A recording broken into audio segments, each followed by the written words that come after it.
С горячими обедами в школе вас поздравляю. И с новым премьером, который будет. Понятно? Так что серьезно, революция сверху. Смотрите, в какое время живем.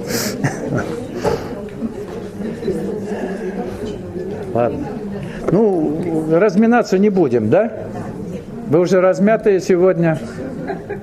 Слушали президента, думаю, теперь я буду говорить на нашу тему. А, не слушали? Ну, надо было все-таки послушать. Это редко бывает.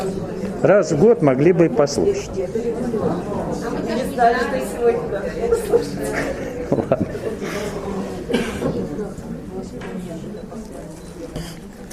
О супраментальном знании. Совершенно небывалое чувство, какая там уверенность. Это факт, ведь вещи – суть факты. Очень тяжело это объяснить, но вместе с таким знанием приходит полная сила. Сила и знание всегда рядом. Знаете термин «знание и сила»-то помните? Вот. Но факт абсолютность знания приходит из тождественности. Ты есть то, что ты познаешь. Вообще потрясающе она говорит о действительно новой форме знания, о супраментальном знании, когда ты становишься тем, что ты знаешь. Вообще умом до этого дойти, конечно, невозможно. Как ты то, что ты знаешь? Ну, шизофрения какая-то, да? Но с некоторых пор, когда вы становитесь частью всеобщего сознания, не теряя индивидуальности, вы, как индивид, способны путем отождествления с процессом, с каким-то, с человеком, я не знаю, ну с чем угодно, как бы изнутри почувствовать, что это такое. То есть знание абсолютно прямое, вне всякой логики.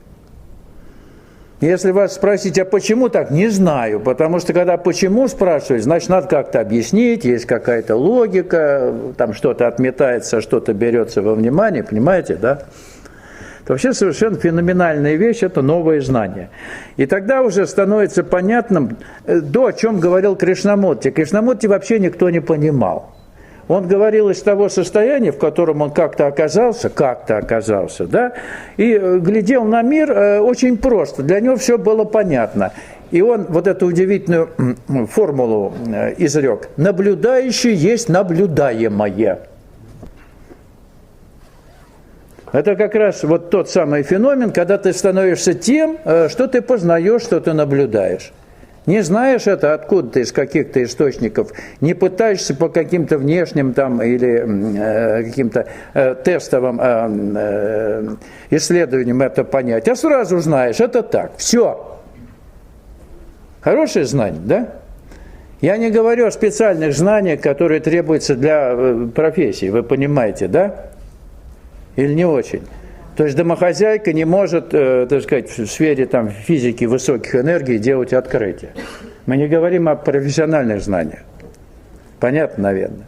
Но вот те знания, психофизические миры, вообще все, что происходит в человечестве, они вот отсюда как раз очень хорошо и проистекают.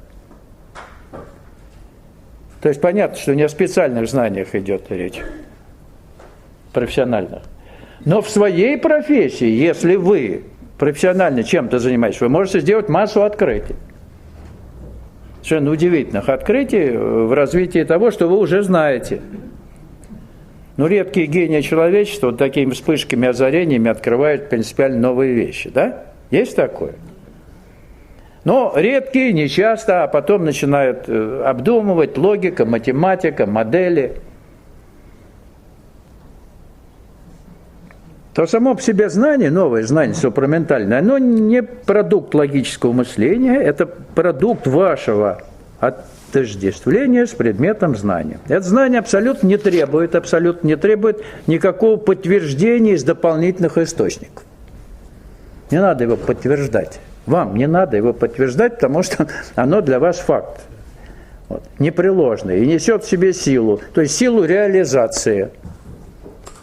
Если надо его реализовать, вы его свободно реализуете, потому что к этому знанию добавляется еще сила. Потому что оно истинное знание в соответствии с Всевышней волей, оно способно реализоваться. Это не модельное знание, модели никакой нет. Есть подлинник, именно подлинник, без всякой модели, то есть есть то, что на самом деле. Но людям от науки, те, которые привыкли мыслить логически, и у которых ум заточен на какие-то, так сказать, научные открытия через ряд последовательных каких-то там операций, опытов или экспериментов, да, этого не понять, пока они сами не испытают нечто подобное. Вот когда они испытают нечто подобное, то тогда им становится ясно, о чем шла речь.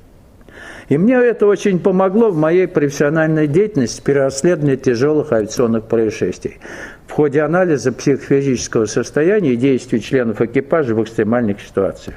И когда собирается воедино вся имеющаяся информация об авиационном происшествии, в том числе информация, которая содержится в так называемых черных ящиках, то есть самописцев речевых и самописцев параметров полета, информация зачастую разрозненная, казалось бы, противоречивая, да?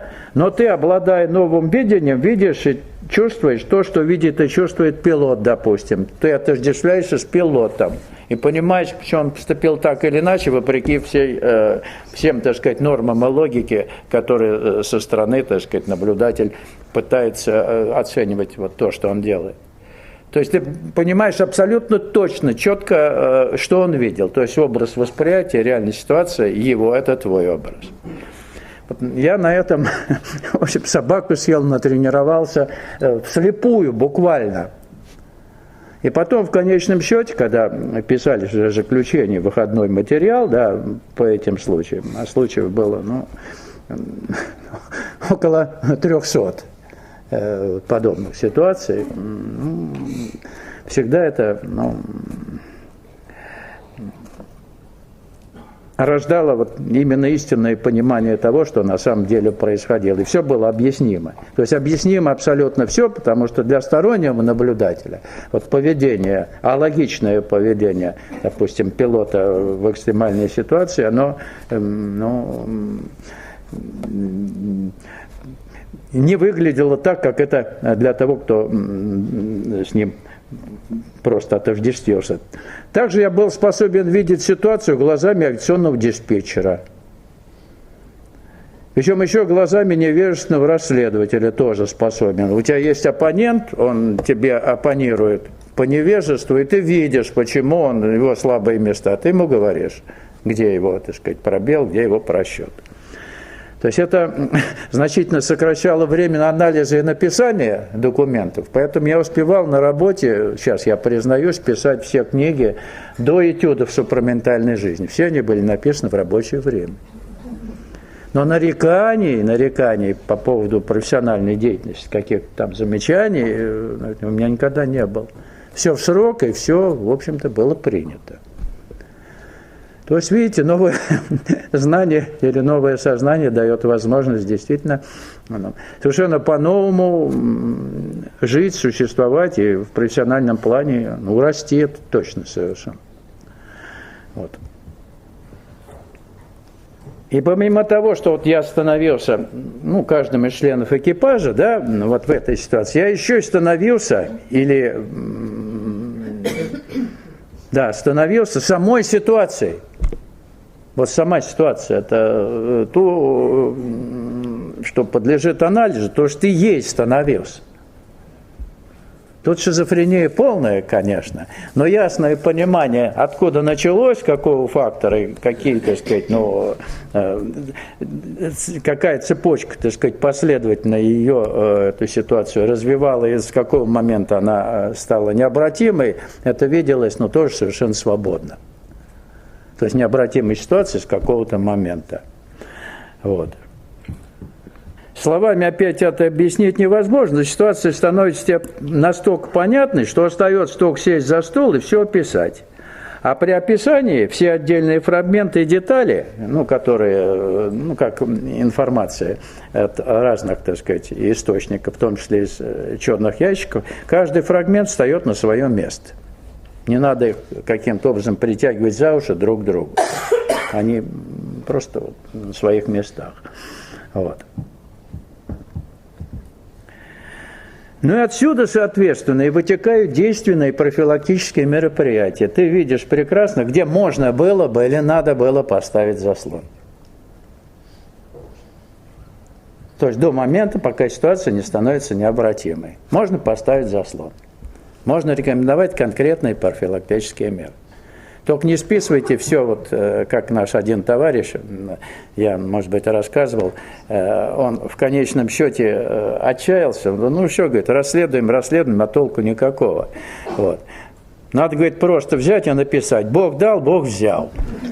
Вот. Поэтому в ряде ситуаций, в общем-то, все-таки вот то, что он дает, и то, что он берет, он все-таки требует от нас извлекать какие-то уроки, написанные кровью, бывает и такое. Даже как в международных каких-то вот конфликтах, там, катаклизмах, понятно? Какие-то уроки необходимо извлекать. А так можно все списать на его волю, на волю Божию. Знаете, вот полный идиотизм получается.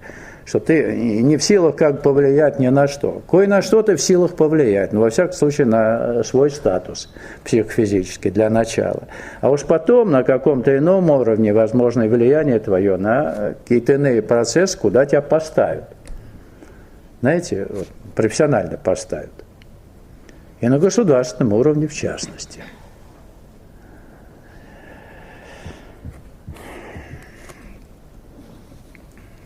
Вот как-то я увидел по телевизору картинку на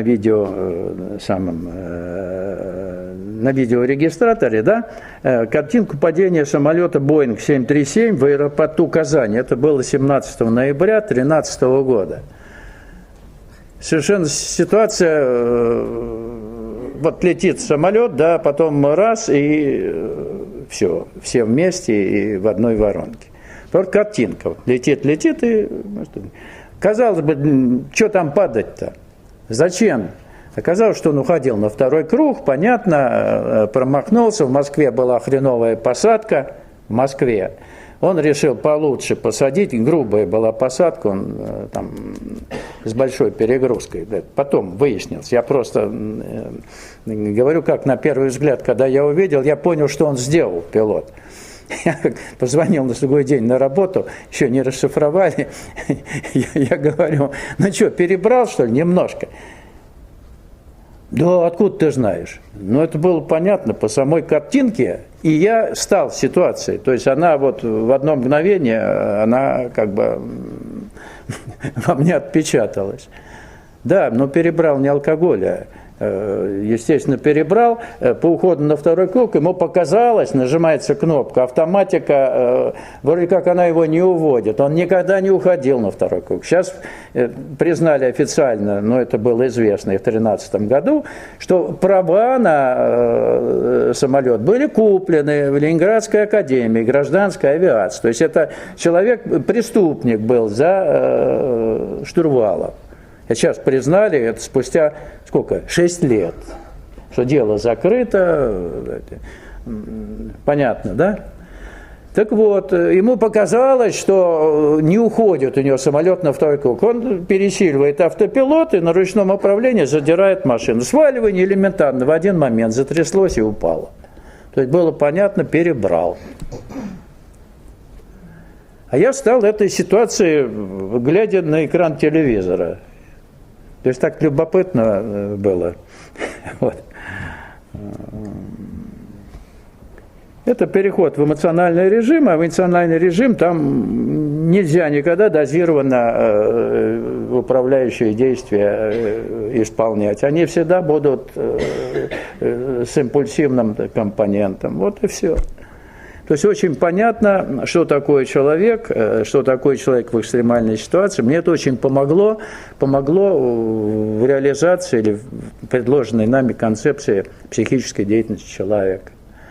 То есть человек перестает быть тайной.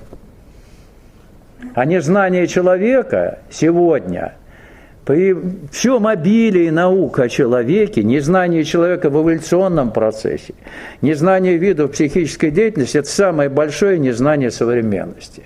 Люди думают, что они люди, они себя знают и этим довольствуются.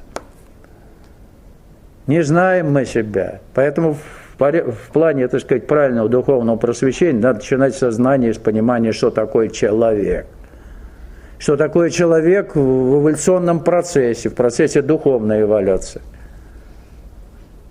Если мы таких знаний не получим, то вся наша жизнь, в принципе-то, она окажется и становится бессмысленной. Ради чего живем? Чтобы родиться, повзрослеть, считать, что у нас все впереди, потом оглянуться назад, окажется все сзади, состариться, заболеть и умереть. Вообще алгоритм блестящий совершенно. Ради чего? Ради всего этого.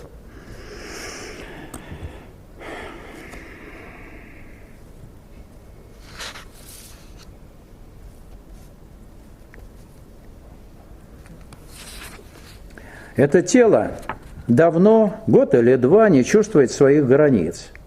Теперь не тело в коже, нет, это что-то другое. Это собранные вместе вибрации. Даже то, что обычно называют болезнью, только это не болезнь, это сбой функционирования, для тела имеет совсем другой смысл, нежели для врачей или обычных людей. Оно воспринимает их как трудности с настройкой под новый вибрационный способ существования. Так вот, когда физическое тело обретает полную энергетическую прозрачность, то тогда действительно кажется, и не столько кажется, а сколько так оно и есть на самом деле, что тело твое не имеет границ. Не физическое тело, а то, что ты теперь собой ощущаешь. Это нечто, что куда-то расползается, расплывается, и ты вроде бы везде и нигде.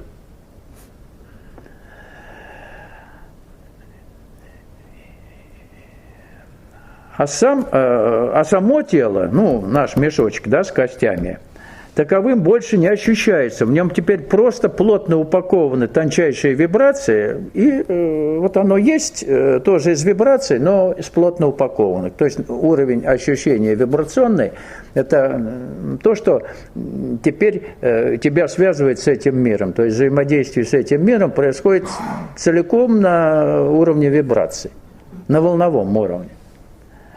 Тоже очень любопытная вещь.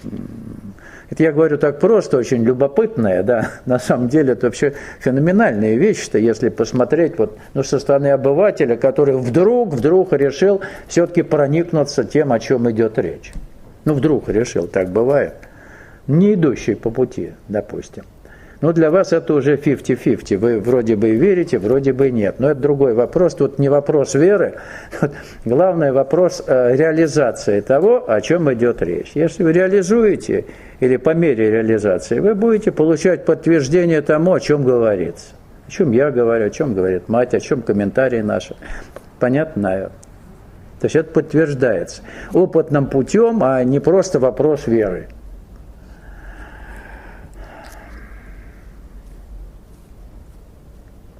И то, что обычно называют болезнями, является лишь проявлением несоответствия нашего физического, ментального и витального тела требованиям эволюции.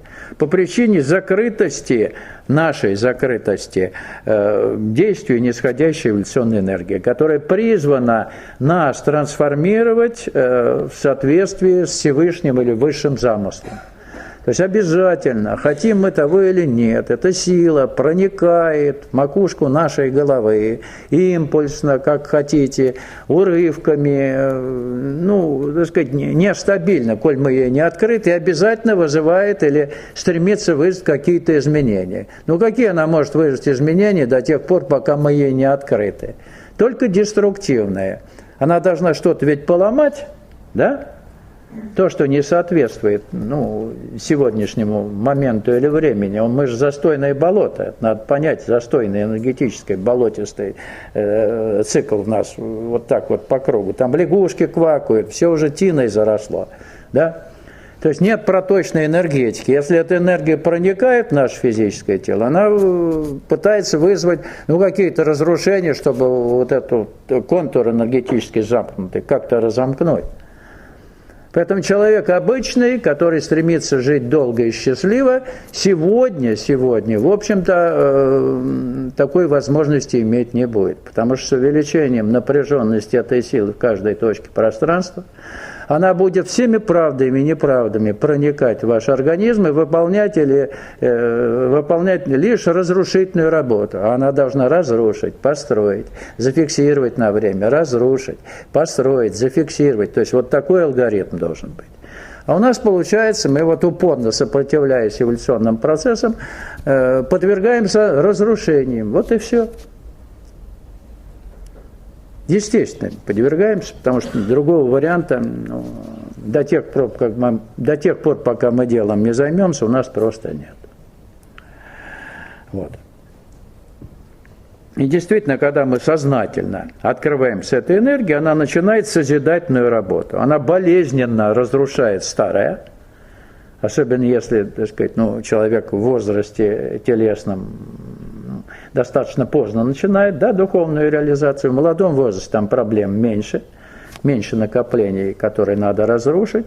А у возрастных физических тел там действительно болезненно идет разрушение старого, и на этом месте строится новое. Этот процесс я называю, и можно называть, он очень, так сказать, хорошо звучит, как эволюционная трансформация. Не болезнь, не заболевание, а процесс эволюционной трансформации. Коль вы сознательно открыты этой энергией. Ясно? И если у вас возникают какие-то проблемные вещи, с состоянием здоровья, идет процесс эволюционной трансформации, то есть процесс трансформации того, что должно быть изменено и поставлено на новый уровень реализации. Так что если вы стали на путь сознательной духовной эволюции, слово «болезнь», само слово, забудьте, ибо слово «болезнь» имеет гипнотическую силу. Да, болезнь. Как только болезнь, значит осложнение, значит неприятности, значит смерть, да, понятно, наверное. Вот уберите это слово, потому что слово, имеющее гипнотическую силу, слово болезнь, оно может сделать вас больным, даже если вы здоровы. Если пойдете в современный медицинский центр, где вас без диагноза не выпустят, потому что основная задача этих медицинских центров – поймать вас, пристегнуть к себе, 1-2 диагноза, лучше 3 или 4, и все в порядке, вы больны. Вы инвалид после первого посещения. Понятно? Многие, наверное, уже испытали, не многие, а кое-кто испытал. Мне иногда так тихо говорят вот об этом. Ладно. И в процессе эволюционной трансформации в физическом теле постепенно устанавливается новая энергообменная среда, и клетки тела должны к этой среде адаптироваться. И вот адаптация может быть болезненной. Знаете, вот совершенно новая среда. Сердце может биться не так, как раньше это было. Аритмии могут возникать, тахикардии могут возникать. Какие-то другие органы системы реагируют не то что болезненно, но необычно.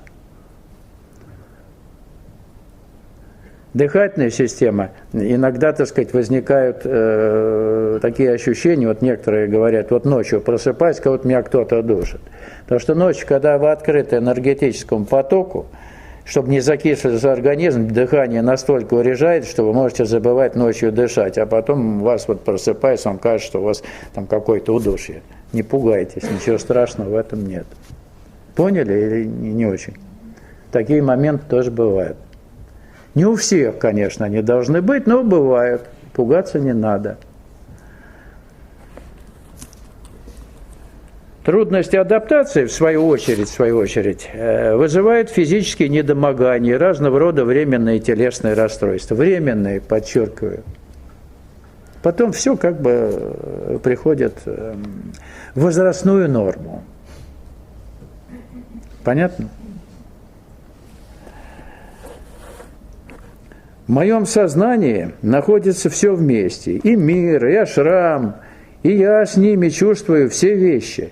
Когда ко мне приходят люди, каждый со своей маленькой бедой, сложностью, внешней или внутренней, берут муху и делают из нее слона.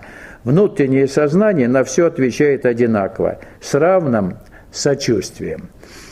Так вот, она здесь говорит о том состоянии сознания, которое вмещает в себя все в неком неделимом единстве. То есть мир болезненен. Вы видите, насколько в мире все шатко, болезненно, неустроено. И вот ощущение этого мира вот в целом, оно становится твоим. То есть ты становишься этим миром. И если бы не было защиты свыше, ну, вы понимаете, о чем идет речь, да? То, конечно, можно было бы сойти с ума, болезненно ощущая, без защиты, вот то состояние мира, в котором он пребывает, в котором мы живем. И вот те случаи самоубийства или каких-то, так сказать, психических расстройств бывают у людей, которые вдруг внезапно, не имея защиты свыше, вдруг в форме озарения или в виде озарения увидели этот мир в его неприглядном свете. И все. Крыша может поехать. То есть люди, готовые к духовной эволюции, активно сопротивляющиеся, то есть ничего не делают в этом направлении, одномоментно они могут прозреть в озарении, увидеть этот мир, а потом вот, попробуй верни их на место. Защиты-то нет. Особенно, если они куда-то ходили, на какие-то тренинги, кто-то им там что-то пообещал, знаете, сделать духовным суперменом за 2-3 занятия или за 2-3 месяца. Вы понимаете опасность этих вещей? Откроется поток, откроется знание без открытия истинной сущности. Беда.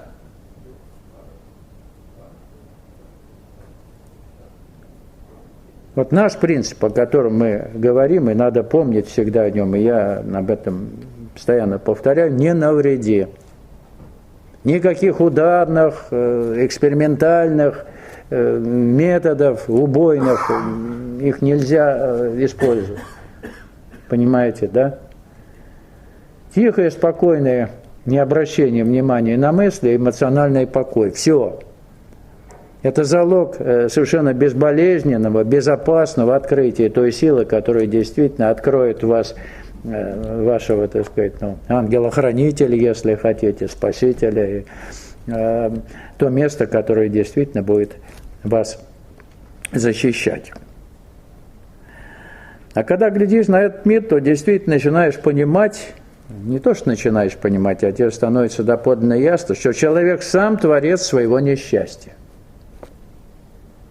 То есть все действия человека, направленные, как ему кажется, на что-то, что он наметил в качестве какой-то цели, для удовлетворения ее, они приводят опять-таки к кармическим, так сказать, последствиям, болезненным последствиям. Вот. Вся эгоистическая деятельность человека, она действительно очень болезненно сказывается на его жизни, поскольку неумолимый кармический закон, педагогический закон, прежде всего, пытается нас вернуть на путь истины, то есть дать нам возможность всеми правдами и неправдами, пытаясь нас, так сказать, наставить на путь сознательной духовной реализации. Устрани эго, и 90% так называемых проблем просто перестанут существовать. Эго, устрани, все. Проблемы-то где рождаются? В уме. Вот если у вас нет ни одной мысли, есть какая-нибудь проблема? Нету ее, просто ее быть не может. Потому что проблемы, они виртуально образуются в нашем уме. И еще эмоции добавляют им силу, и все. И мы постоянно от одной проблемы к другой скачем. То есть ум, он не может иметь одну проблему. Там множество проблем. Одна уходит вроде бы проблем, другая на первом месте, да? А той вы уже не вспоминаете, которая там минут назад была проблемой. Заметили? Итак, 5-6 разных проблем, и вот мы живем в этом проблемном мире. Ужас, одни проблемы, оказывается.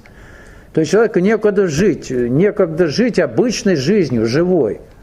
У него все время виртуальные проблемы. То есть это то, что в компьютере, в компьютерных играх, там все виртуально. Также наш ум. Это такая же штука. В нем нет ничего реального в этом уме. Вот это поразительное открытие, если вы сделаете это открытие, это вообще революция будет. Просто революция. Нет проблем-то, они создаются умом. Это один человек мне рассказал интересную вещь по поводу ума. Он стал сознательно в сновидениях, и в сновидениях очень интересные, говорит, приходят такие экспериментальные ситуации. И вот он мне рассказывает одну, она смехотворная ситуация, но опять она рождается в уме. Я хочу подчеркнуть, что ум может напридумать. Этот человек, у него зубные протезы. Бывает, да, зубные протезы. Ничего страшного, нормально. И во сне вдруг ему снится, что в зубном протезе кариес. И это ужас. Он говорит, сейчас будет все болеть. И вообще страшная вещь. Опять будут сверлить, но он понимает, что это в зубном протезе, не в живом зубе.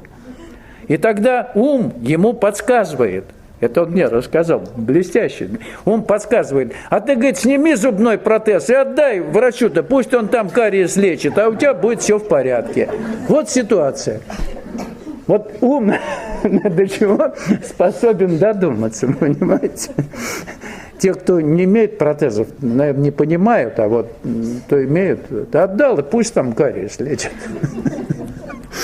Потом оденешь, вылечит. Понятно? Вот такая интересная штука. Это ум. Изворотливый, ужасно. Чего угодно придумает. Оправдает вот все, что угодно. Вы будете всегда правы во всем. Как обычно, да? Вы же не правы, не бываете. Редко так, во всяком случае, если признаете неправоту, то потому что это надо сделать, иначе хуже будет. А чтобы на самом деле сказать, что не прав, это редко бывает, редко. То есть покаяния от вас не дождешься. Или признания неправоты.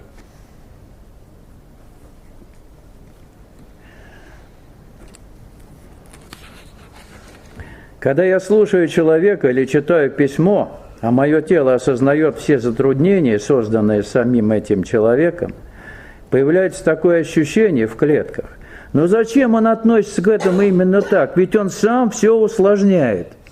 Новое сознание это понимает. Оно понимает, что такое слепое, эгоистичное, эгоцентричное отношение безумно осложняет вашу жизнь. Так вот, новое сознание способно видеть любого человека таким, каков он есть на самом деле.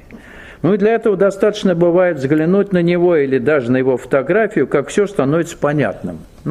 Какие вибрации он генерирует, мягко говоря, да? И происходит это посредством исключительно вибрационного восприятия. Все трудности, которые испытывает человек,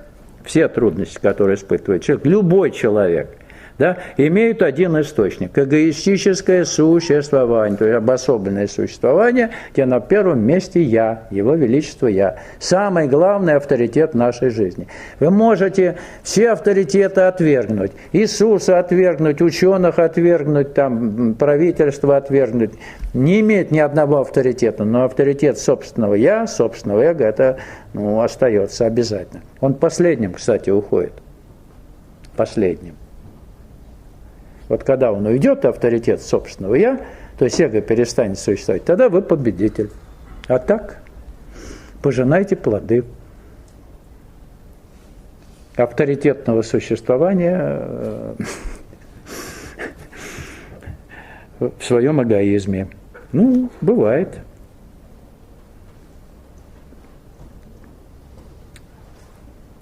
И в эгоистической жизни всегда будет действовать обучающий кармический закон. Всегда. Эгоистическая деятельность, она обязательно будет корректироваться кармическим законом. Соответственно, будут возникать проблемы, как вам кажется, случайные. Можно их как-то миновать, обойти, быть поумнее, похитрее, понимаете? Но это педагогика, и никуда от этого не деться. В эгоистическом существовании обязательно вы подвержены кармическим следствиям. Все. И никогда вы от этого не освободитесь. Невозможно это сделать, поскольку это заложено в правила духовной эволюции, закон духовной эволюции. Все. Но закон же нельзя каким-то образом обмануть, правильно? Превзойти. Ну, просто так. Превзойти, ничего не делая. Не бывает. Так что никогда кармический закон не даст человеку эгоистичному, страстно желаемого им покоя. Покой вы можете страстно желать, но его у вас не будет. Под законом вы находитесь. Понятно? Все. Ну, как говорится, проще пареной репы. Хотите – верьте, хотите – нет. Я думаю, что ваша жизнь, она реальное подтверждение вот тому, о чем идет здесь речь. Ну, в той или иной степени. Есть, конечно, пофигисты, говорят, да ладно, ничего там, все нормально. Ну, со слабым восприятием реальности, не очень острым, ну и ладно. Вроде бы они не обучаются кармическим законам, но они себя уже похоронили. Все. Для эволюции. Понятно, наверное? Но если вы еще для эволюции ценны, у вас болезненные будут ситуации. Обязательно. Обязательно. Вас не оставит этот закон в покое. Душа не даст вам возможность дремать или спать. Понятно? Так что лучше начинать сознательную работу как можно раньше. Новое сознание, оно все видит прекрасно, все прекрасно видит, но если дать такому человеку, который как упорно сопротивляется эволюционному давлению, если дать такому человеку правильный дельный совет, иногда спрашивают совета, то он им практически никогда не воспользуется. Это проверено. Вот дать совет, а он не воспользуется. Он может покивать, согласиться на этот момент, когда ты ему это говоришь, да, а потом все равно он поступит по-своему. Эго обязательно выведет его на какую-то логику или эмоции его сподобят на что-то совершенно иное, чем то, что ты ему посоветуешь. Ну, вот так бывает. Поэтому давать совет лучше не давать. Только в крайних случаях, когда есть, такая грозит, смертельная опасность, условно говоря, и то не послушает. Понятно? Так что сами разбирайтесь. Слушайте тихий голос души, он обычно приходит первым. И если у вас эмоции успокоились и ум более-менее приторможен, то голос души тихенький такой, в первый момент он приходит вот сразу же, вне времени, еще вы не успели подумать, а он уже говорит, не надо. Ясно? Не надо. Обычно вы же придумаете то, что вам хотелось бы, да? А он говорит, не надо. Вы в смятении, как не надо? Ну что-то надо делать, паузу сделайте. Может, то, что нужно, придет в паузе. Пауза может быть минута, пауза может быть 2 дня или 3 дня. Поняли? Пауза нужна. Никогда не торопитесь делать то, что ваши эмоции, на что пытаются вас сподобить эмоции или логика. Понятно? Не торопитесь никогда.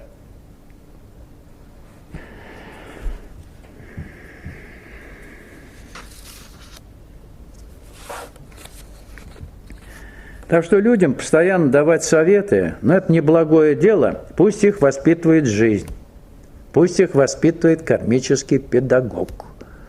А то некоторые говорят, ну-ка вот по любому поводу дайте совет, как это сделать, как то, вот как мне поступить в этой ситуации. Но это нехорошо, иждивенчество духовное порождает духовное бесплодие, понятно, наверное. Пусть жизнь побьет, 2-3 раза хорошо ударит, и начнете разбираться. Понятно? Неважно, по какому месту, мест много, по которым бьют.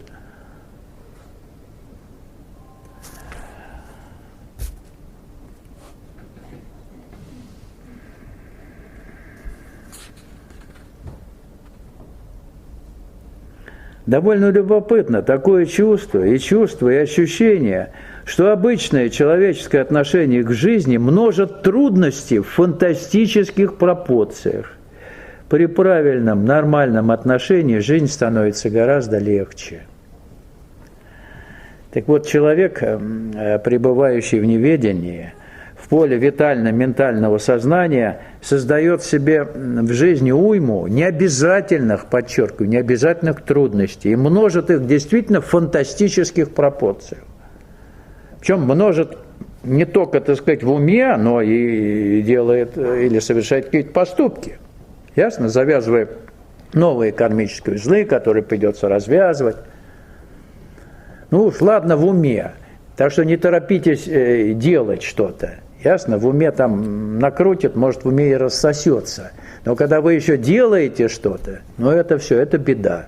То есть вы действительно множите эти трудности в фантастических пропорциях.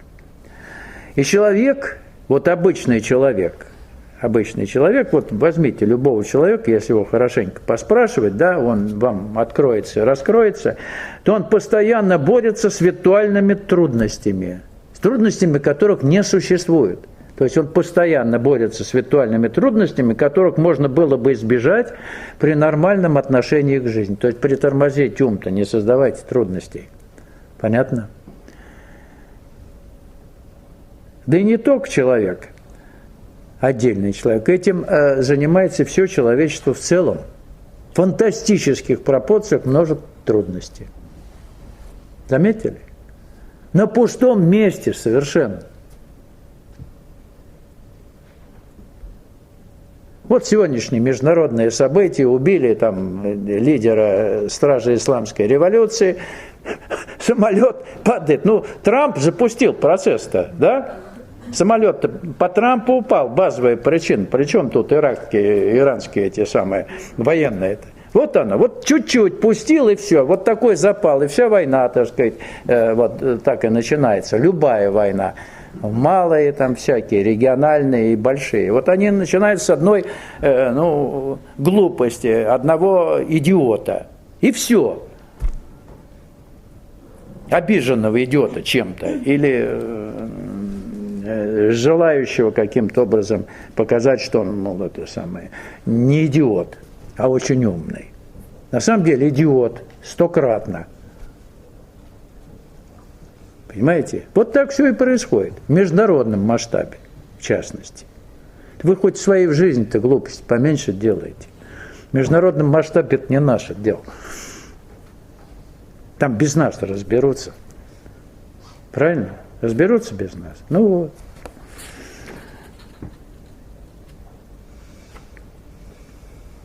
А правильное или нормальное отношение к жизни, о которой говорит мать, это возможно только при вашем следовании по пути сознательной духовной эволюции. Тогда вы будете правильно относиться к жизни, нормально к ней относиться, с пониманием. Понятно? Только тогда возможно, еще раз подчеркиваю, правильное отношение к жизни. Других вариантов правильного отношения нету. Надо очистить сознание от всего наносного и видеть все как есть, как факт, как данность. И не множить, и не плодить трудности. Понятно? Все очень-очень просто. Примитивно просто, если это понять, принять и практически начать реализовывать.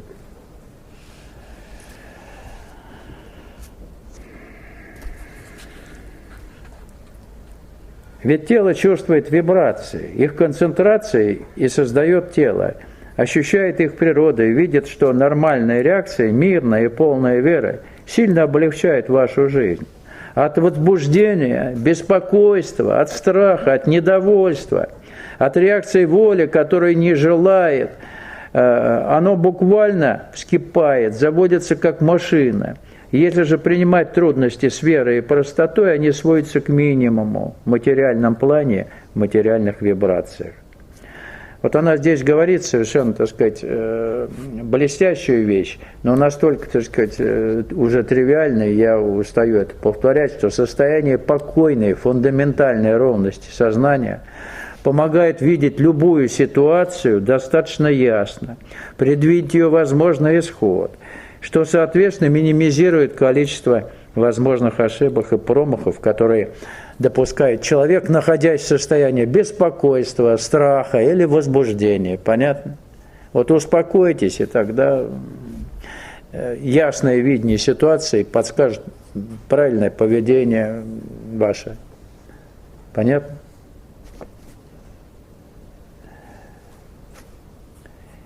И обретение фундаментальной ровности сознания – это тот незыблемый фундамент, на котором строится вся работа на пути сознательной духовной эволюции. Вот обретите ровность эмоциональную и ментальную, и проблем с реализацией пути не будет.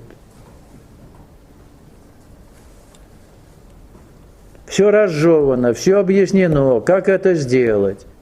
Понятно, наверное, да? Но я за вас это сделать не могу. Иногда ко мне подходит, говорит, а как вот, я говорю, вот вы знаете, как, да, знаем, ну что хотите, чтобы я за вас это сделал? Вы должны это делать. Вы хотите сразу, в один момент, вот сегодня или завтра, чтобы у вас все было в порядке. Но так не бывает.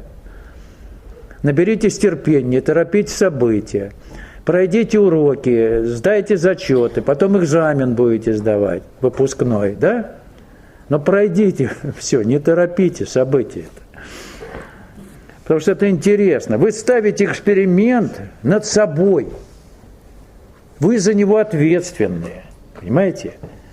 Это вообще удивительная вещь. Вы способны распорядиться своей жизнью, своим будущим. Вы. И это зависит от вас. Не от кого-то, не от того, кто вас там ведет за руку, или вы толпой широкой куда-то пришли с песнями, с флагами куда-то вас ведут. Вы один на один с Божественным, вы один на один с собою, с эгоистом остаетесь. Понимаете? Вы, вот это чудо, что ни от кого это не зависит, кроме как от вашей искренности и того, как вы будете относиться к тому, чем вы способны распорядиться. Помощники есть. Ведь самое интересное, вот хотелось бы, чтобы вы вот это, ну, хотя бы мгновенным, что ли, озарением поняли, что божественное в нас, оно присутствует, да? Есть оно? Точно, совершенно.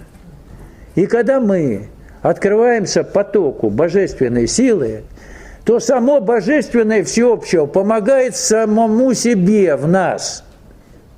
Помощь-то идет от Господа, нам помощь божественная божественному помогает, индивидуальному, всеобщее помогает.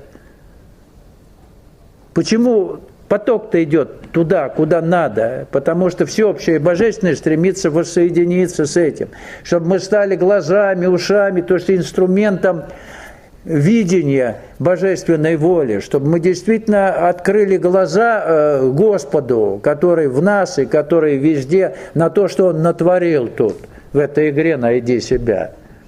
То есть должны появиться инструменты или индивиды, которые поглядят на творение. Всеобщий Господь не может глядеть, Он вот везде, у Него ни рук, ни ног нету, и глаз нету.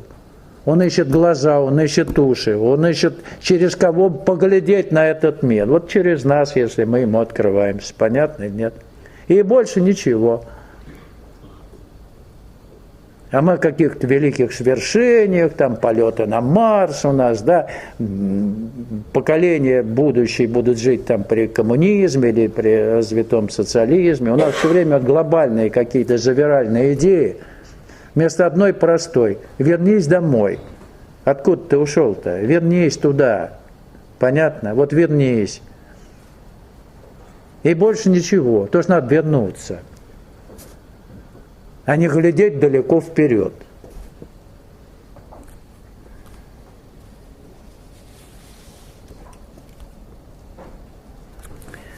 Существование некоторых людей ограничивается лишь поверхностью. Для того, чтобы жить, им нужно находиться просто в возбужденном состоянии. Все, что проходит через них, если вообще что-то проходит, тотчас выражается у них в возбуждении.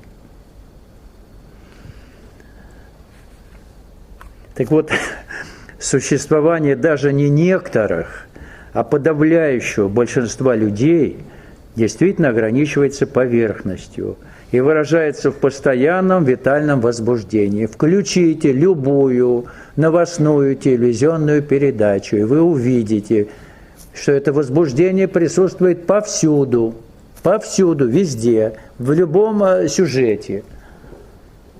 Понятно? Вот она, поверхностность существования. Люди считают, что если они возбуждены, или возбуждены как уголовные дела, да, то они живут.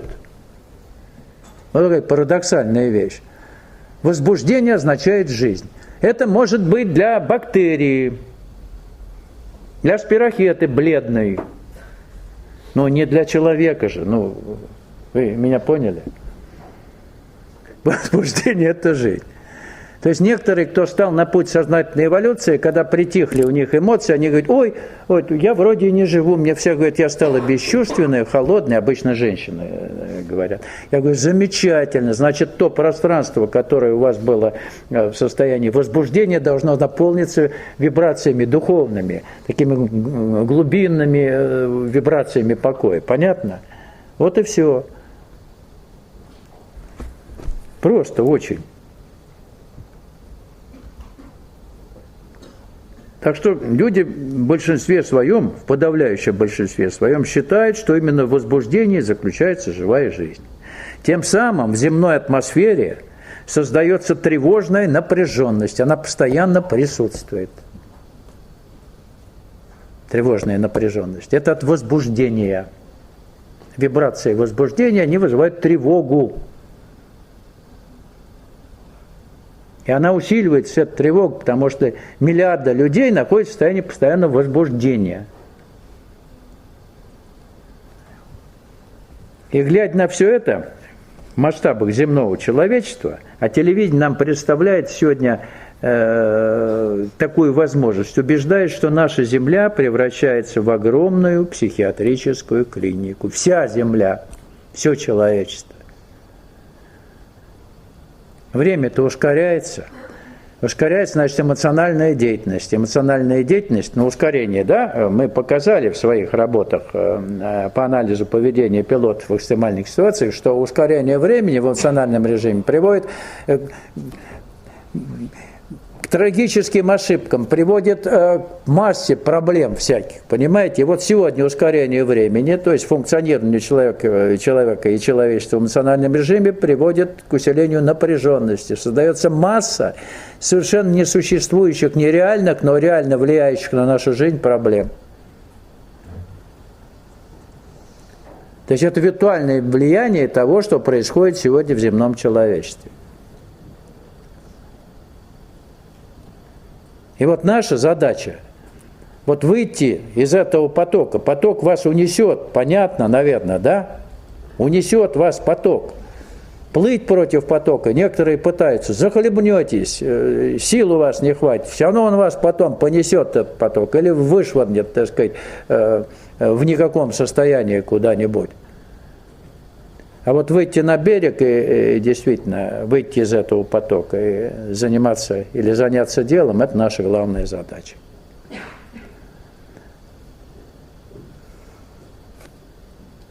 Нас ввергают в вынужденный темп жизни.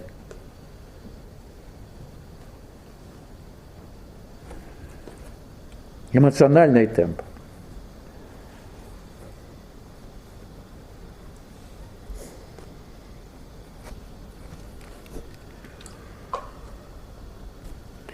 Мать о людях, организовавших, согласно учению Шнео Рабинда, мировой союз. По определению матери, совершенно поверхностное предприятие без какой-либо глубины. Эти люди прибыли в ашрам, чтобы озвучить свои грандиозные идеи. Вот она говорит: я посоветовала им ничего не предпринимать в ашраме. Пусть лучше отправляются в Топогири, в Гималайи или еще куда-нибудь. Они устроили тут семинар. Пригласили людей, те обещали прийти, наверное, очень немногие. А закончилось все провалом. Тогда я и сказала: это в последний раз, больше здесь ничего не делайте. Езжайте в Топогири, видимо, там место для отдыха хорошее. Там красиво, там годный воздух. Вы там можете подлечиться и говорить друг другу любые глупости. То есть она их выпроводила, этих специалистов, последователей учения Шнео Рабинда, которые захотели там провести семинар, какой-то семинар. То есть поболтать о духовности. Так вот, все, что касается духовных организаций, которые духовную работу, регламентировать и догматизировать духовную работу. Духовная работа – это творческая работа, индивидуальная. Вот я подчеркиваю это постоянно. Ваша, наедине с собой, с Господом. Вы работаете, а не организация, которая за вас должна что-то делать, и вы должны подчиняться и следовать ее требованиям. Это величайшая глупость. Так вот, любая духовная организация, она при регламентировании и догматизации духовной работы, она лишает ее творческого компонента. Она выстраивает какую-то духовную иерархию. Те люди, которые как бы по духовному статусу выше, они должны руководить духовной жизнью, но это категорически претит самой идее пути сознательной духовной эволюции. Вы один на один с божественной силой, понятно? Без посредников. Никто вами командовать не должен. Никто. Никакой эгрегор вы кормить не должны, никому не должны отдавать свою энергетическую десятину, а то и половину. Никому. Вот что сегодня необходимо. Вот что сегодня нужно для сознательной духовной реализации. Вот это индивидуальная творческая работа на пути сознательной духовной эволюции. Это не требует никакой организации. Никакой. А люди, которые создают подобные мировому союзу, вот мать говорит о этом мировом союзе, духовные организации, они озабочены идеей спасения человечества. Они хотят всех спасти, вот спасти всех. Не понимая, не зная, как спасти себя, потому что они себя вроде считают спасенными, потому что хотят спасать всех остальных. Представляете? Вот эго-то насколько, так сказать, в кубе или в квадрате себя проявляет. Хочу спасать всех. Ты-то сам спасся, дурачок. Задай вопрос-то. Нет, уже спасся, вот всех надо спасти. Куда спасти? Куда ты их поведешь? Парадокс. Рвение спасать человечество негодными средствами, это пустое занятие.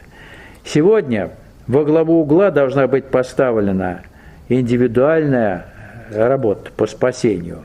Вот. Именно об этом 2000 тому назад и поведал нам Спаситель. Об индивидуальной духовной реализации. И когда говорят, что Евангелие обращено ко всему человечеству, позвольте не поверить. Все человечество его читал, наверное, хоть по разу, может быть, половина. Прочитал, толк-то какой? Оно обращено к конкретному человеку, каждому конкретному, который способен принять его в своей истинной сущности и практически реализовывать. Вот кому оно адресовано, а не к человечеству земному. Какому земному человечеству? Покажите.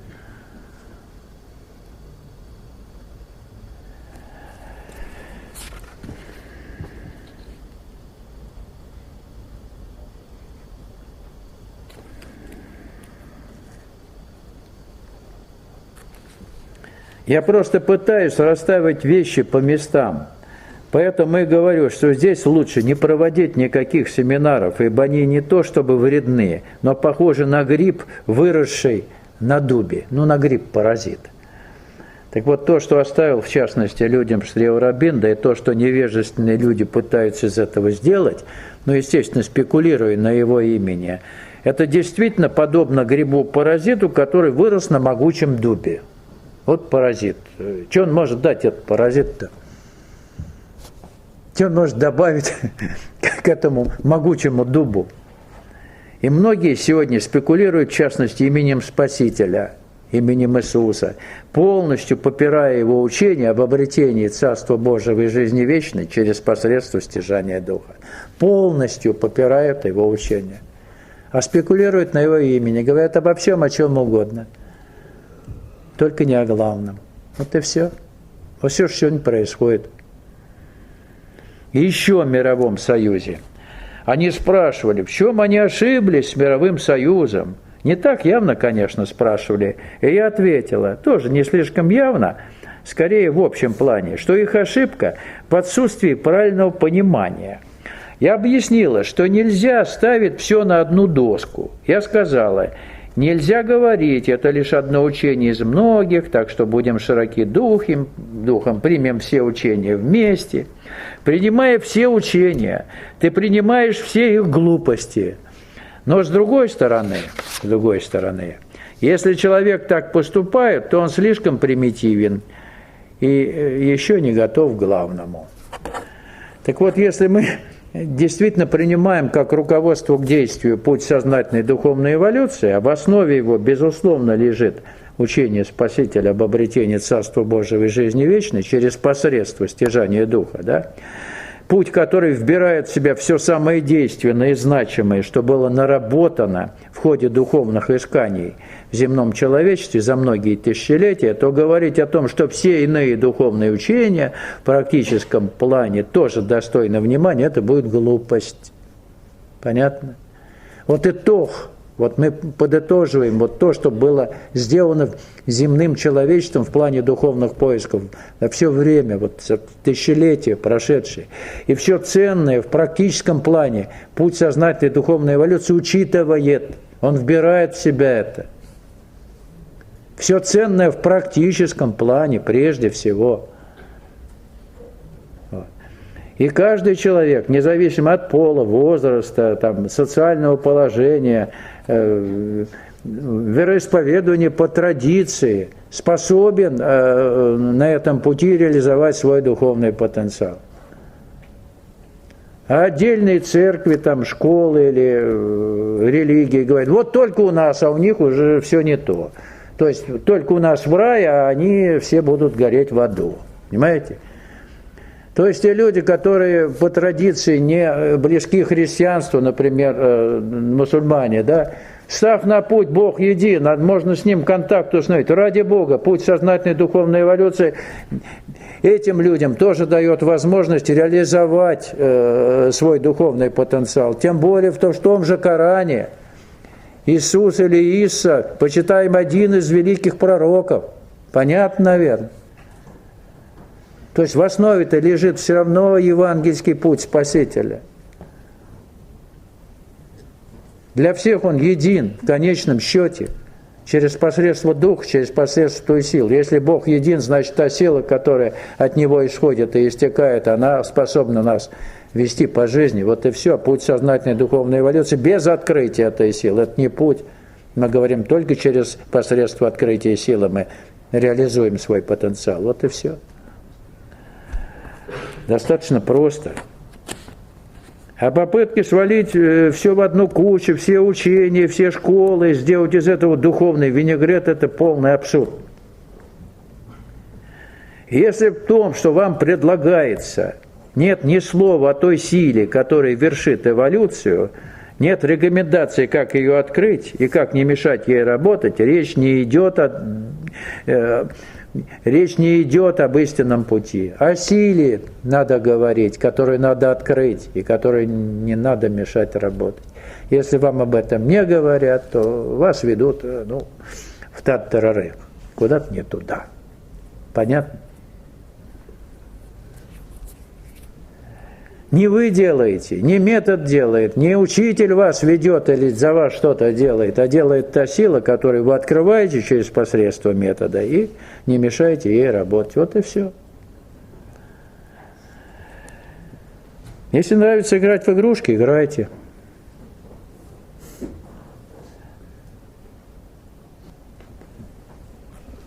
Каждый из нас должен выучить свой урок. Мы несовершенны, потому что можем быть лучше. Обстоятельства лишь раскрывают нашу суть, не более того. Так вот, надо сказать, что каждый из нас вступает в жизнь со своей индивидуальной кармической программой, то есть с учебной программой, которую выстраивает наша душа или наша истинная сущность на конкретное воплощение. В ходе ее реализации кармической программы, мудрый кармический педагог стремится помочь нам максимально раскрыть наши духовные возможности. То есть приумножить наш духовный потенциал через самые разнообразные жизненные обстоятельства в социуме. Не убегая из социума, а через посредство жизненных обстоятельств социальных, нам преподносятся уроки кармической педагогики или духовной педагогики. Понятно, наверное? Вот это главное, это надо понять. И от того, как мы поведем себя в предложенных обстоятельствах, зависит наша дальнейшая кармическая судьба. Либо мы взрастим эго, или, напротив, последовательно будем его умалять. Понятно? Вот жизненные ситуации сегодня, вот те, в которые нас ставит кармический педагог, либо помогают нам освободиться от эгоистичности сознания, либо взращивает эго. То есть сегодня идет совершенно очевидное, мощное разделение людей по полюсам. Либо ты идешь к полюсу, так сказать, света в плане духовной реализации, либо ты непременно, сегодня не бывает застоя между полюсами, либо ты непременно движешься в направлении демонизации сознания. Все. И вот знак сегодняшнего времени, или вот то, что сегодняшнее время проявляет во всей полноте, это кто есть кто. Либо ты идешь туда, куда надо, либо ты движешься в противоположном направлении. То есть свой-чужой. Вот сегодня такое время, когда это становится очевидным. Раньше это было не очень понятно. Ну, был такой сброд, всякий разный. Понимаете, вот сегодня идет растягивание сознания или индивидов по полюсам. Это видно. Малое стадо образуется, понятно, наверное, и большое стадо во мраке пребывающее, не ведающее, что творит. Вот сегодня такое время. Это прогресс. Это время прогресса духовного. Вы-то думаете, что духовный прогресс – это вот когда все будут подтягиваться до определенного духовного уровня. Напротив, все пророчества, великие пророчества, на самом деле, которые, так сказать, исходили из уст тех, кому действительно можно доверять, говорят о том, что в последние времена совсем немного будет людей, которые будут действительно нести в себе зрелые духовные плоды. И будет огромное количество тех, кого можно отнести к духовным пустоцветам, либо к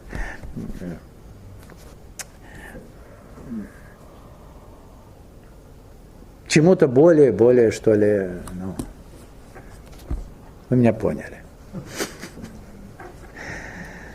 Духовный пустоцвет – это еще не очень это самое тяжело, да? Ну пусть пустоцвет, но он где-то по поверхности-то еще нет. А есть более тяжелые вещи, да? Когда демонизация сознания достигает такой глубины, необратимой глубины, когда действительно беда.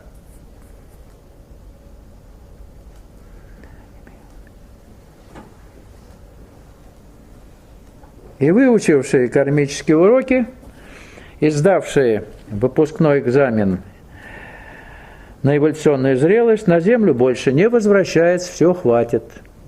Закончили обучение. Вот. А те, кто продолжает упорствовать в своем эгоизме, тем требуется повторить обучение, повторить в следующем воплощении, но, естественно, в более жестких условиях. Если мягкие формы кармической педагогики в настоящем воплощении не были поняты, то более жесткие ждут в следующем воплощении. Понятно, наверное. Утяжеляются обстоятельства, и выпускной экзамен на троечку сдавать нельзя, даже на 4 с плюсом. Понятно? Только на отлично. Пока не сделано все, не сделано ничего.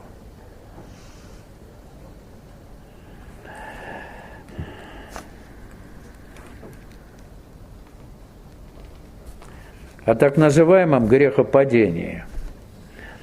Вероятно, я цитирую, «Мать, в ходе эволюции разум должен был кристаллизоваться. Это было необходимо для общей эволюции, иначе он не смог бы подготовиться к переходу в другое состояние.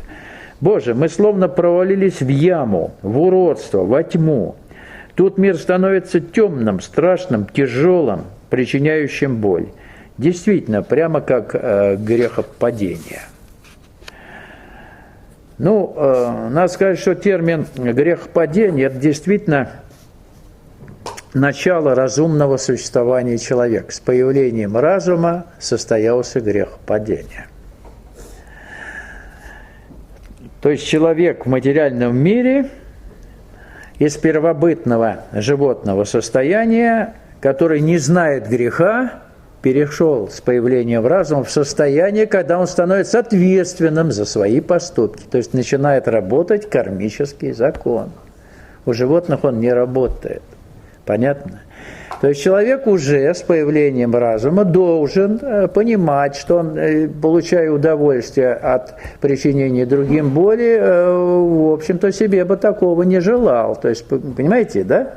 То есть он начинает вредить во благо как бы себе, вредить другим. То есть это понимание того, что ты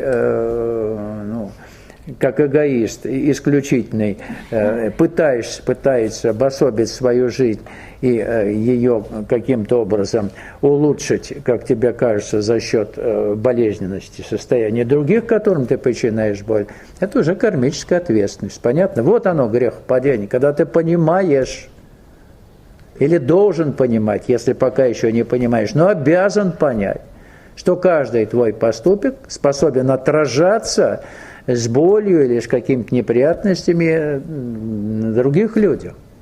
Вы понимаете, вот сам термин грехопадение. Вот оно, грехопадение, с появлением разума.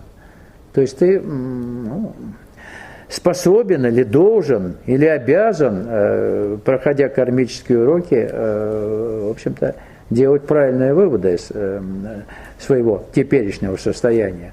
Но разум настолько погрузил человеческое сознание во тьму неведения, что оно стало мрачным, тяжелым и болезненным. Тот же разум, тот же рассудок погрузил в эти подсознательные глубины. И обратная сторона – жажда человеком удовольствия, жажда внутреннего экстрима – это неизбежное страдание. Хотите получать удовольствие – получайте. Но неизбежно придется за них расплачиваться. Расплачиваться страданием – это закон. Закон витального мира. Насколько получил удовольствие, настолько должен расплатиться. Это факт. Это опять кармический закон, это один из законов, так сказать, работающих стопроцентно, можете проверить. Грехопадение действительно сыграло роль положительную духовной эволюции, потому что в противовес, вот хотел, чтобы вы внимательно услышали то, что я хочу сказать, в противовес кристаллизации эго, а грехопадение – это кристаллизация эго, в нас подспудно растет и развивается, и медленно пробуждается наша истинная сущность. В противовес эгоистическому существованию. Понятно? Вот такой парадокс. Нет худа без добра. Но это не может продолжаться до бесконечности, это продолжается до времени, когда истинная сущность и эго достигают как бы равновесного состояния, тогда начинается поиск, у него начинается поиск. Вот духовный поиск начинается тогда, когда эго и истинная сущность уравновешены как бы энергетически. И истинная сущность должна и пытается выйти на первый план. Вот тогда начинается поиск. Если вы не нашли или проигнорировали этот момент, вот момент равновесного состояния, эго начинает все более и более стремительно взращиваться, то духовная составляющая, соответственно, вянет. Эго пожирает все духовные наработки. Понимаете, да? Вот такая закономерность есть, существует.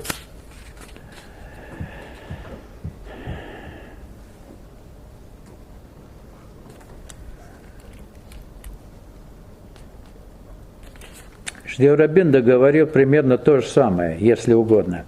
Это несчастный случай, то есть появление разума – несчастный случай, в кавычках, позволивший проявиться более великому и полному, чем прежде, совершенству.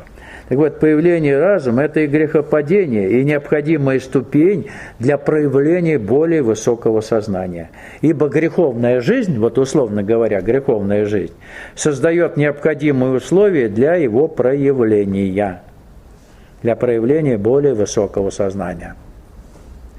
И вообще-то, если говорить о каких-то других мирах, есть, наверное, какие-то другие миры обязательно, да? Не только с нашими физиономиями там какие-то существа будут, да? Но законы и принципы духовной эволюции, несмотря на разность физиономий, будут одинаковые. Везде. Поэтому, если вы здесь выполните свою главную задачу, да, выполните, и будете готовы к путешествию куда-то там помогать, как боги, или не знаю, там, жрецы или жрицы, другие миры, вас туда отправят, и все будет в порядке. Там те же самые законы. Не может быть других законов, не может. Понятно? Сознание падшее и упакованное в материальность, оно проявляется по тем же законам, что и здесь. Законы едины должны быть. Понятно? Физиономии могут быть разные. Я согласен. Но законы духовной эволюции, они одинаково должны быть. Может, я крамолу говорю, не знаю. Но они не могут разными быть, вы понимаете или нет? Игра «Найди себя», она везде должна быть или проходить по одинаковым законам, везде. Где бы ни находились сознательные существа.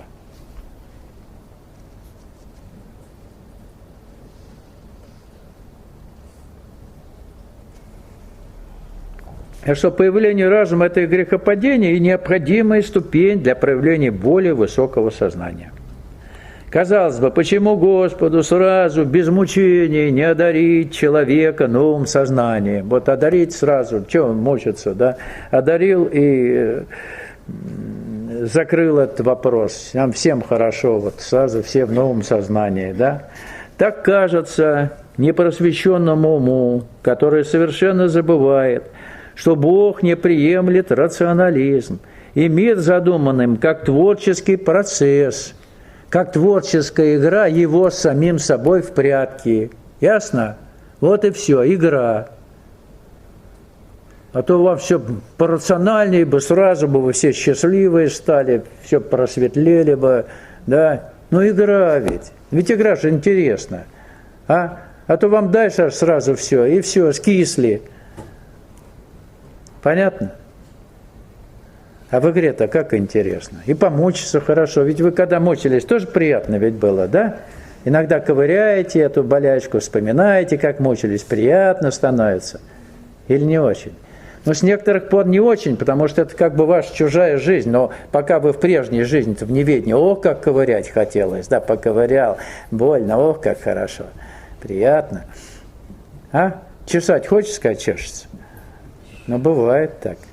Понятно? Вот мы вот такие все. Вот сразу вам дай все. А вот дай все сразу и не захотите ведь. Как же прошлое-то вот оно как-то ушло? Оно должно уходить естественным образом. Мягко, плавно, пластично. А то у вас сразу из одного в другое. Тоже не понравится. Да? Из ада в рай. Плохо ведь?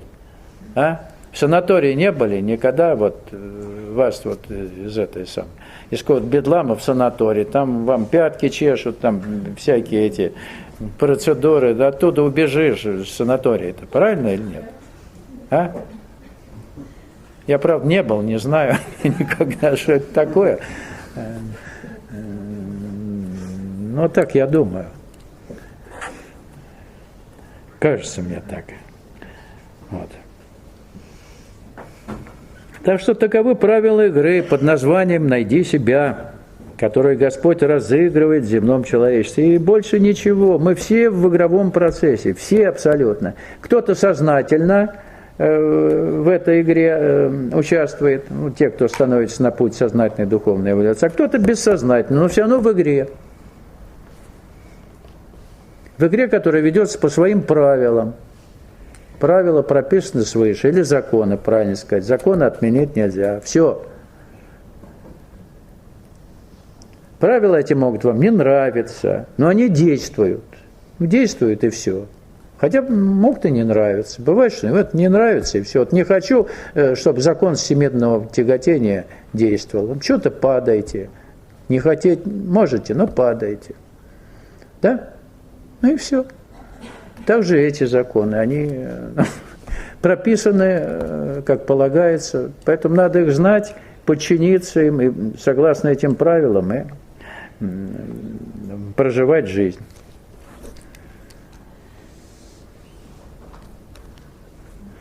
Люди ведь уничтожили Землю, они уничтожили атмосферу, они все уничтожили.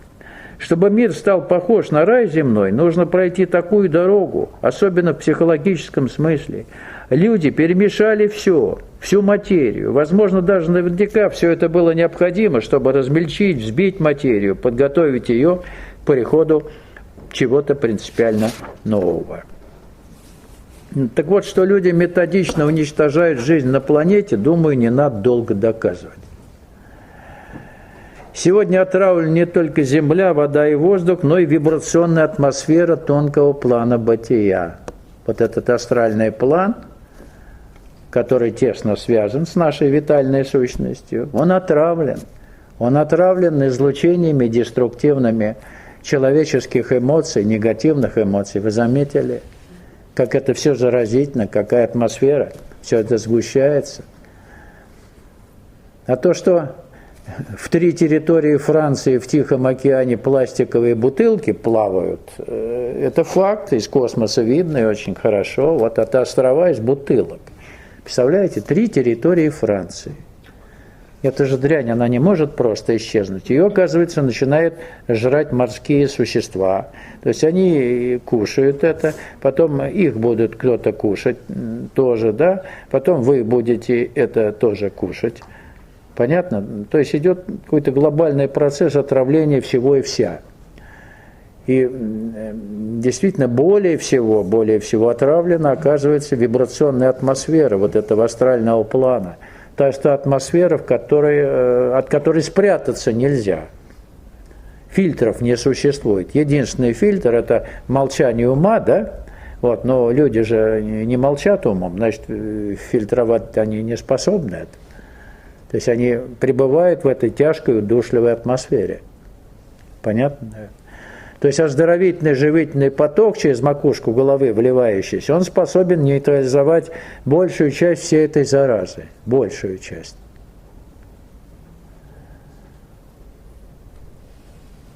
Так что у нас еще есть перспектива, не быть отравленным совсем, да, а в какой-то степени все-таки сохранить нормальное существование и организма, и психофизической сферы на сегодня. Можно отравить все и вся вокруг, но отравить Дух Божий невозможно. Ибо Он есть и хлеб, и вообще все, пища, да, хлеб с небес, помните? Евангелие от Иоанна. Вот он, хлеб с небес. Пожалуйста, кушайте. Отравить его нельзя.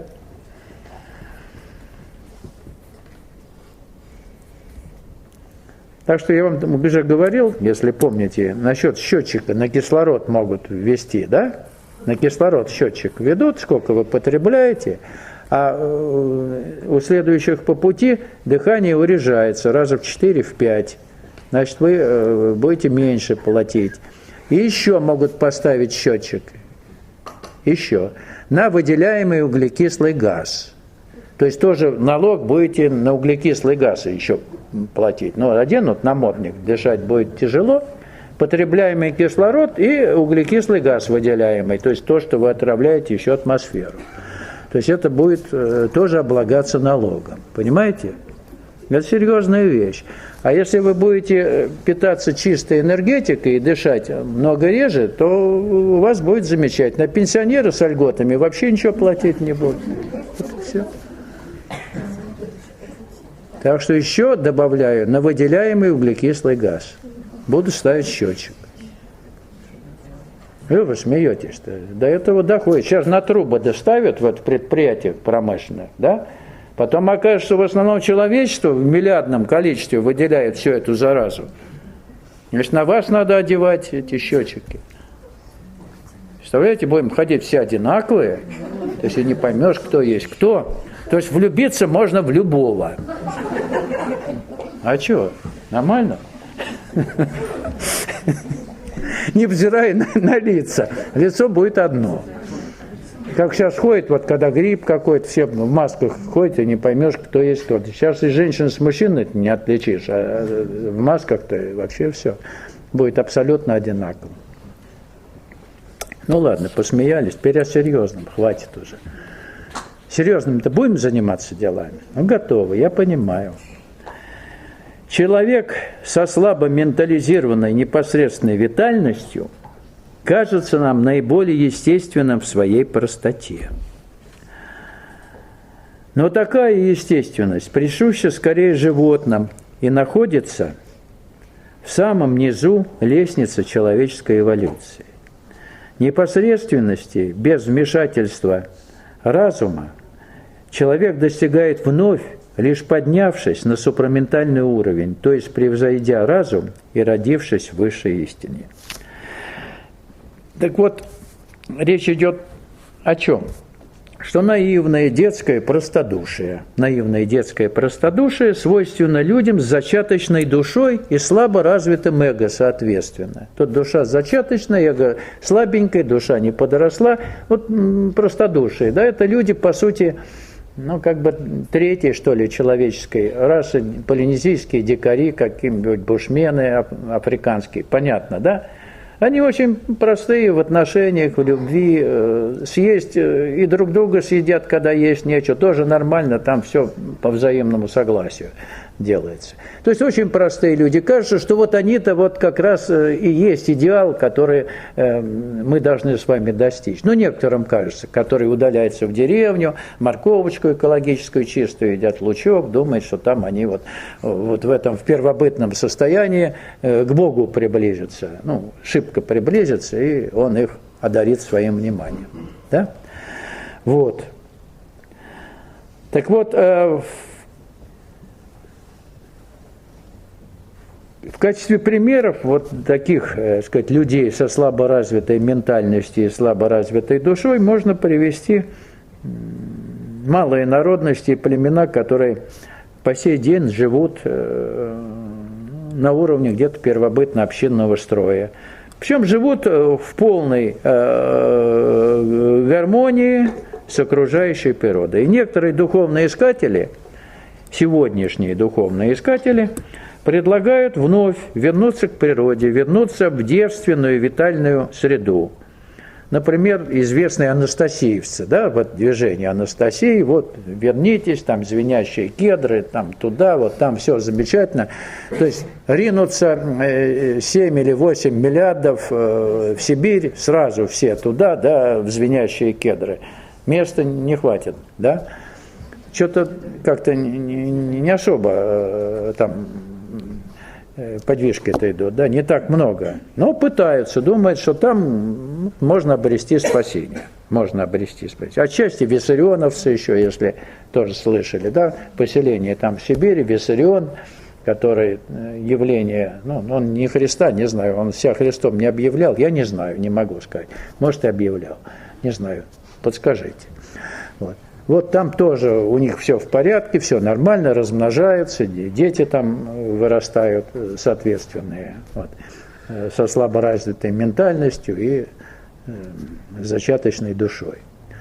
Так вот, чтобы чистая детская непосредственность вас восторжествовала, а вы не можете вернуться к детской непосредственности, которая была у вас по рождению. Понятно? Ну не вернетесь ведь специально, вот хочу в детство. Ведь не получится, да? Но Иисус-то, помните, говорил, станьте или будьте как дети, и в царствие попадете небесное. Так вот, понятно, чтобы чистая детская непосредственность восторжествовала, требуется в жестких условиях социума пройти нелегкий путь сознательной духовной реализации, с обретением супраментального сознания, с обретением истинной сущности, с обретением носителя жизни вечной. Тогда вы станете взрослым ребенком, то есть ребенок, который прошел большой путь от некой детской инфантильности действительно к ребенку с божественным сознанием, то есть вернуться туда, откуда ушли, но ушли-то в инфантильности, а пришли с полным пониманием и полной сознательностью. Ребенком станете, понятно? И у вас не будет тех самых деструктивных вибраций, которые во всем земном человечестве вот на каждом шагу оказывают влияние на всех и вся. То есть вашему сознанию или вашей истинной сущности уже ничто не может повредить. Ребенку тоже ничто не может повредить, когда он ребенок, когда взрослые на него не влияют и не помещают в атмосферу деструктивную. Понятно? Но это уже не тот ребенок, инфантильный ребенок, а ребенок на следующей духовной ступени эволюции. Тот ребенок, который действительно стал глазами, ушами и инструментом Бога, что ли. Вот такие интересные ждут нас явления.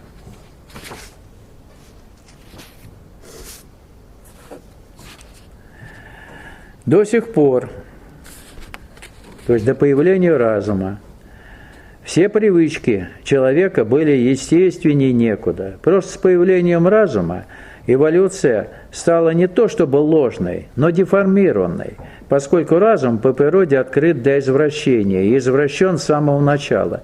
Точнее, он был извращен ассурическими силами. А теперь это состояние извращенности создает видимость нашей неестественности. В любом случае это искажение. Вот о чем она здесь говорит. С появлением разума, опять мы возвращаемся к появлению разума в эволюционном процессе, да? Эволюционный процесс затормозился и деформировался, ибо в жизни человеческих существ появилось что? Неопределенность. Разум у нас, он определенности не терпит, у него всегда варианты, да? То есть появилась неопределенность, неоднозначность, поскольку разум искажает видение реальности. Разум двойственен в ощущениях, там, или плохой, или хороший, или черный, или белый, он фрагментирует реальность, то есть появилась неопределенность. Это не плохо, не хорошо, а просто появилось.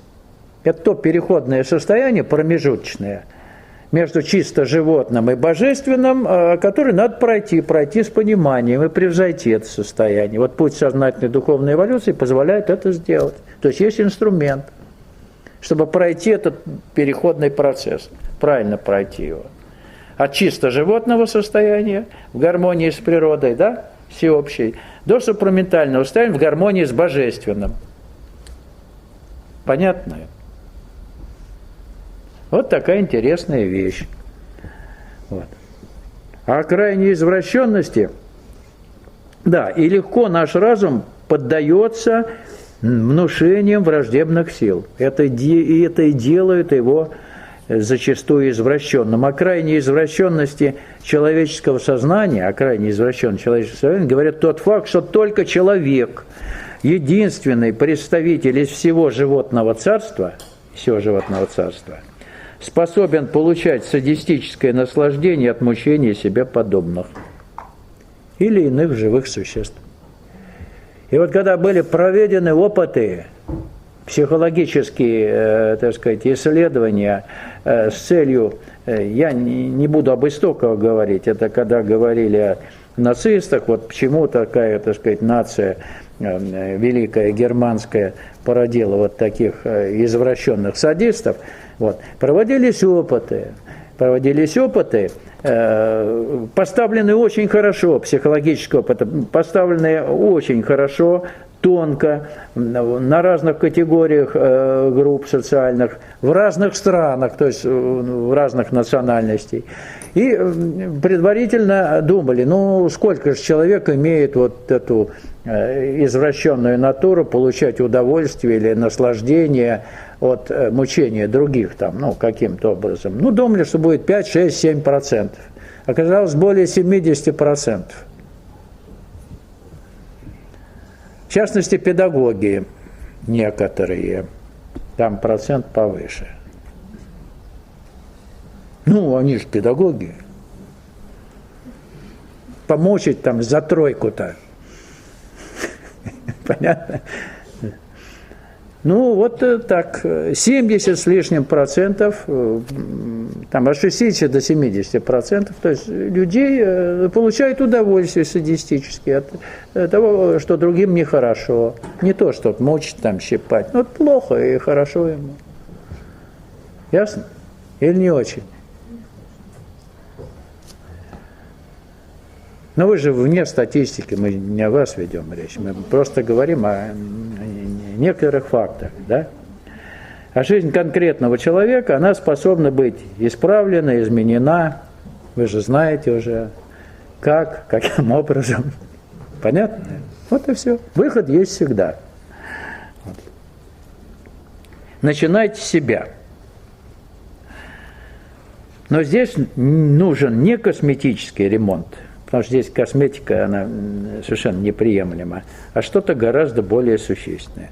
Так вот, путь сознательной духовной эволюции дает нам такую возможность. То есть начните работу на пути с остановки ума, а ум – это главный извращенец и проводник враждебных сил, проводник влияния враждебных сил. Главный извращенец – ум, да?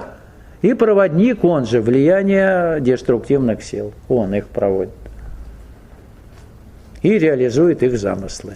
Вот начинайте, и все будет в порядке. Понятно или нет? Все, на сегодня хватит. Я вас замучил, а вы меня. Все.